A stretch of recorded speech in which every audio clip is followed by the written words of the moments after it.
ہیں کہ نبی علیہ الصلوۃ والسلام نے ارشاد فرمایا کسی عورت سے نکاح کرنے کے بارے میں 4 چیزیں ملفوظ رکھی جاتی ہیں، 4 چیزوں کو دیکھا جاتا ہے۔ پیارے حبیب فرما رہے ہیں کہ جب ہم کسی عورت سے نکاح کرتے ہیں تو 4 چیزیں ملفوظ رکھتے ہیں، 4 چیزیں دیکھی جاتی ہیں۔ نمبر 1،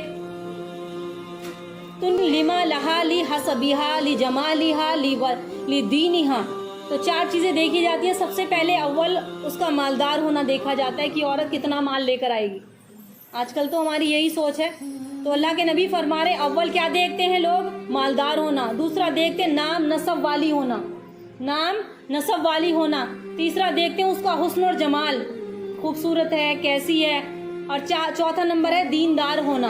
تو یہ 4 چیزیں عورت کے اندر دیکھی جاتی ہیں۔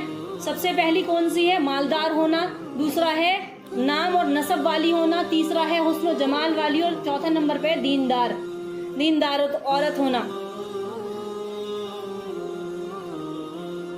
دوسری حدیث سے آگے تو اس میں سب سے پیارے حبیب نے کیا فرمایا کہ ایسی عورت تلاش کرو جو دیندار ہو۔ تو اس میں نہ تو مال کو ترجیح دی ہے، نہ حسب اور نسب کو دی ہے، نہ ہی اس نے جمال کو دی ہے، بلکہ دین کو دی ہے۔ حضرت ابو ہریرہ فرماتے ہیں کہ نبی کریم صلی اللہ علیہ وسلم نے ارشاد فرمایا کہ میں نے اپنے بعد ایسا فتنہ کوئی نہیں چھوڑا جو مردوں کے حق میں عورتوں کے فتنے سے زیادہ زر والا ہو۔ ایسا فتنہ میرے بعد جو سب سے بڑا فتنہ برپا ہوگا وہ عورتوں کا ہوگا، جو مردوں کو گمراہی کی طرف لے کر جائے گا۔ سب سے بڑا فتنہ جو اللہ کے نبی کے بعد برپا ہوگا، جو ایسا آج ہم دیکھ رہے ہیں۔ اگلی حدیث مبارکہ حضرت ابو سعید خدری رضی اللہ تعالیٰ عنہ فرماتے ہیں کہ رسول اکرم صلی اللہ علیہ وسلم نے ارشاد فرمایا دنیا شریر سبز اور سرسبز اور میٹھی ہے۔ دنیا کیا ہے؟ سرسبز، شاداب اور میٹھی ہے۔ چونکہ اللہ تعالیٰ نے تمہیں اس دنیا کا خلیفہ بنایا ہے، اسی لیے وہ دیکھتا ہے کہ تم میں دنیا میں کس طریقے سے تم عمل کرتے ہو، کون اچھے عمل کر کے لے کر آتا ہے۔ کیف تعلمون فاتقوا الدنیا واتقوا النساء، کہ تمہیں دیکھنا چاہتا ہے کہ تم دنیا میں آ کر کیسے عمل کرنا چاہتے ہو اور دنیا سے بچو۔ پیارے حبیب نے فرمایا اسی لیے لہٰذا دنیا سے بچو اور عورتوں کے فتنوں سے بچو، کیونکہ بنی اسرائیل کی تباہی کا باعث سب سے پہلا فتنہ عورتوں سے ہی برپا ہوا تھا۔ بنی اسرائیل میں جو سب سے پہلا فتنہ برپا ہوا تھا وہ عورتوں کی وجہ سے ہوا تھا۔ اگلی حدیث مبارکہ ہے پیارے رسول صلی اللہ علیہ وسلم نے ارشاد فرمایا جب تمہارے پاس کوئی شخص نکاح کا پیغام لے کر آئے، توجہ دینا بات کو، ہمارے پاس کتنے پیغام آتے ہیں لڑکیوں کے رشتوں کے، سوچو۔ پہلے حدیث سنا دوں، پھر اس کے بعد اس کو اپنے انداز میں سمجھانے کی کوشش کروں گی، شاید کہ ہمارے بچوں کے گھر بچ جائیں۔ ہم لوگ بہت آگے بڑھ چکے ہیں، نماز میں کوئی کمی نہیں، عبادت میں کوئی کمی نہیں، تہجد پڑھنے میں کوئی کمی نہیں، لیکن رشتوں کے معاملے میں ہم بہت کمزور ہو چکے ہیں، کیونکہ ہم نے شریعت کا دامن چھوڑ دیا ہے، پیارے رسول کا پیغام چھوڑ دیا ہے۔ کیا فرمایا کہ جب تمہارے پاس کوئی شخص نکاح کا پیغام بھیجے اور تم اس شخص کی دینداری اور اس کے اخلاق سے مطمئن ہو اور تمہیں وہ رشتہ پسند بھی آ رہا ہے، خوش بھی ہو کہ وہ دیندار گھرانہ بھی ہے، اس میں مال کی بات نہیں آئی۔ یہ الفاظ حدیث کے ہیں، میرے نہیں، مشکات شریف کی حدیث ہے، کتاب النکاح اور حدیث نمبر 11۔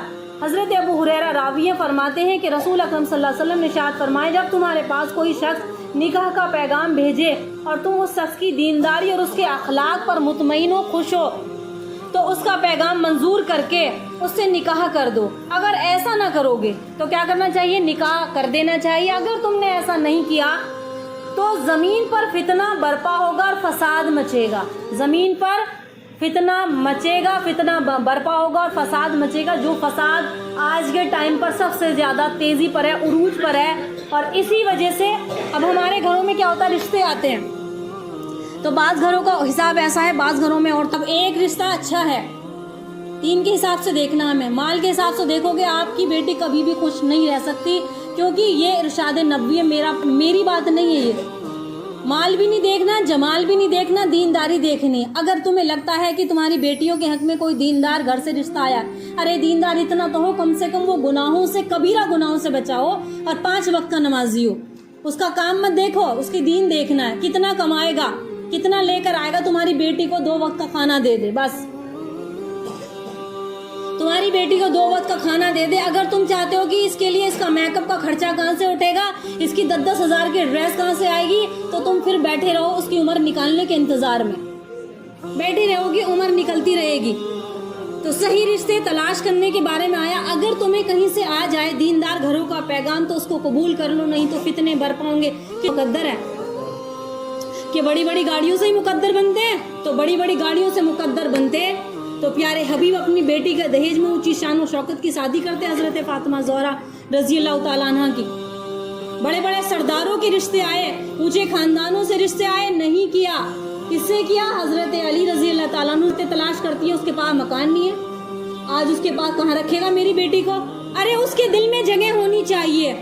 مکان والی، دہیج والی تو طلاقیں اور یہ چھوڑ رہے ہیں ان کو لوگ۔ تم نے اتنا دہیج دیا، تم نے 10 لاکھ کی گاڑی دی، 20 لاکھ کی گاڑی دی اس کے، اور خوب سونا دیا، چاندی دی، اس کو بہترین میرج ہال میں، بینکٹ ہال میں بہترین نکاح کرایا، اس کا شادی کرائی۔ جتنا ایک باپ سے ہوتا، ہر ایک باپ اپنی محنت سے لگا ہوا ہے کہ میری بچوں کی شادی اچھی ہو، لیکن اس کے باوجود بھی بیٹی کو چھوڑ دیا۔ کیوں؟ اس کے دل میں جگہ نہیں تھی۔ اس لڑکے کے دل میں جگہ ہوتی جس سے تم نے اپنی لڑکی کا نکاح کیا ہے، تو اسے وہ چاہے وہ کالی تھی، کیسی بھی تھی، اس کو بھی ساتھ نبھاتا۔ خوبصورت لڑکیوں کو کیوں چھوڑا جا رہا ہے؟ بہترین خوبصورت ناز و انداز والی بیٹیوں کو بھی چھوڑ رہے ہیں۔ وجہ کیا بن رہی ہے؟ کہیں نہ کہیں معاشرے میں، کیونکہ رسم و رواج عروج پر ہیں۔ ان رسم و رواج پر جو بھی چلے گا تو اس کی زندگی نہ تو اس کی دنیا بنے گی نہ آخرت بنے گی۔ تو ہمیں کیسا رشتہ، جو بھی رشتہ تم دیکھو اچھے گھر سے ہے، یہ مت دیکھو کہ کتنا کما رہا ہے، کیونکہ ہماری بیٹیوں کے خرچے بھی تو بہت ہو گئے۔ سیریل کو دیکھ رہی ہیں، پاکستانی سیریل انڈیا میں سب سے زیادہ دیکھا جاتا ہے، چاہے کوئی دیندار ہو یا بددین کی تو کہانی میں نہیں کہہ رہی۔ پاکستانی سیریل اکثر نوجوان 20، 25، 30 سال کی لڑکیاں اور